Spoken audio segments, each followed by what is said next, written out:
திருப்பாடல்கள் 130 1-8 முடிய. ஆண்டவரே, ஆழ்ந்த துயரத்தில் இருக்கும் நான் உம்மை நோக்கி மன்றாடுகிறேன். ஆண்டவரே, என் மன்றாட்டுக்கு செவிசாய் தரலாம். என் விண்ணப்ப குரலை உம்முடைய செவிகள் கவனத்துடன் கேட்கட்டும்.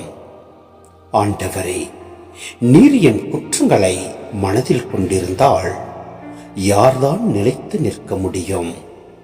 நீரோ மன்னிப்பு அளிப்பவர், மனிதரும் உமக்கு அஞ்சி நடப்ப.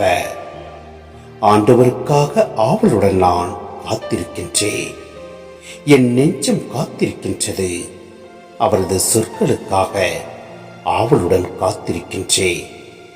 விடியலுக்காய் காத்திருக்கும் காவலரை விட, ஆம், விடியலுக்காய் காத்திருக்கும் காவலரை விட என் நெஞ்சம் என் தலைவருக்காய் ஆவலுடன் காத்திருக்கின்றது. இஸ்ரேலே, ஆண்டவரையே நம்பியிரு. பேரன்பு ஆண்டவரிடமே உள்ளது. மிகுதியான மீட்பு அவரிடமே உண்டு. எல்லா தீவினைகளினின்றும் இஸ்ரேலரை மீட்பவர் அவரே.